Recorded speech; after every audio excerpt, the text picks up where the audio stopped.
Hi, this is Penelope Foray from Foray Accounting Coaching QuickBooks. This is our series on basic QuickBooks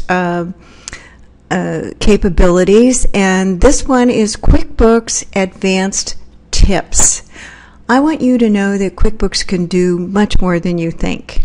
No, you'll never max out on all its features, but here are some tips on tools that extend QuickBooks usefulness, and they will save you time. First, zero in on key report figures. You've undoubtedly created reports that were so lengthy that you got tired of scrolling up and down to find totals for each individual section. QuickBooks lets you collapse and expand reports to see primary totals only, but this command affects the entire report. If you want to just collapse a section or two, here's how you do it. As an example, go to Reports, Company and Financial Balance Sheet Standard. In QuickBooks 2012, you'd click the Excel button. Your version may say Export. Indicate that you want to create a new worksheet and click Advanced. This window opens.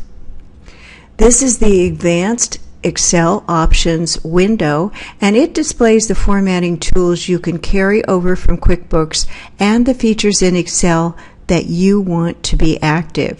Notice especially that Auto Outline, which allows collapsing and expanding, is checkmarked, and it's actually boxed here to emphasize.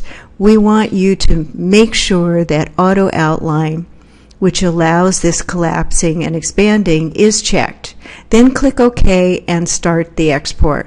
When your report opens as an Excel spreadsheet, you'll notice there is a series of vertical lines to the left of your data and a group of numbers that correspond to them running above horizontally, and it looks like this. This is figure 2. It's Excel's Auto Outline feature, and it shows you this feature. It just adds tools to the left of your data that let you collapse and expand subsections. To collapse a section so only the totals show, click on the minus sign next to the line that should remain. In this example, it's total checking savings. Do the same for total accounts receivable and total other current assets. Then scroll down and do the same thing for the other asset subtotals. Here's what you will see. You'll see something that looks like figure 3. As you can see, the minus signs have turned into plus signs. This allows you to expand the rows back to their original states. Auto Outline is a very useful feature, but there's more than one way to implement it, and its availability and operation can vary in different versions of both Excel and QuickBooks. I can help you master this as well as other QuickBooks to Excel tools. Hidden gems. Here are some other less commonly used QuickBooks features that you may want to try. Getting ready to send an invoice, but want to check a related transaction from the same job a few months ago? You could use the Find tool, which is a seriously underused feature that can often answer a question quickly, but that takes a few clicks. Instead, just hit Ctrl+L, and that customer job screen pops open in the Customer Center. Click Ctrl+E from that screen to see the Edit Job dialog box. Now, Ctrl+Y on transaction screens opens the Transaction Journal, which shows you the behind-the-scenes debits and credits. If the account column is truncated, click and drag the little diamond symbol to the right. QuickBooks offers numerous helpful payroll reports, but it also transfers your data into Excel for more comprehensive views of your employee compensation information over customizable date ranges. Go to Reports, Employees, and Payroll, summarize payroll data in Excel, and more payroll reports in Excel.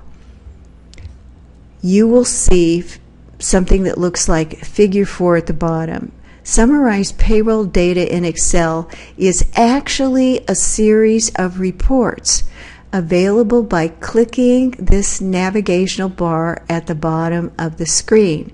So you have a year-to-date summary 1, year-to-date summary 2, hours, rates and hours by job, state wage listing, and deferred compensation, for instance, as separate reports.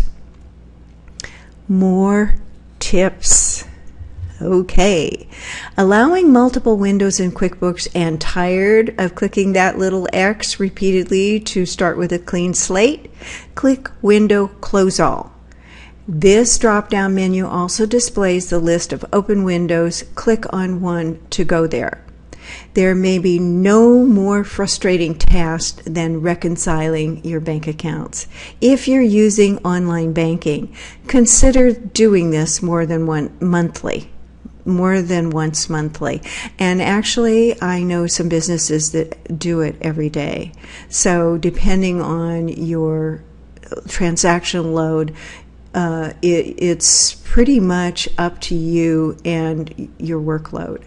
Also, don't let QuickBooks do an automatic adjustment for a considerable discrepancy unless it was a mistake made by a financial institution. Oops, yes, they do make mistakes. Click the Undo Last Reconciliation button and try to find the error. And don't forget about the Leave button. You may be feeling very frustrated, and you may do a lot better by attacking it later. If you occasionally need to enter a transaction for an entity that isn't a customer, vendor, or employee, go to Banking Other Names list. You can add, edit, and delete these, as well as converting them to customers, vendors, or employees. There's more than one way to do a lot of things in QuickBooks. I can tell you about more and evaluate your workflow to see how else I can improve your accounting experience. Thank you so much for listening. Remember, you can get the transcripts of this if you get my newsletter. Please do so. And until next time, this is Penelope 4A signing off from 4A Accounting Coaching QuickBooks.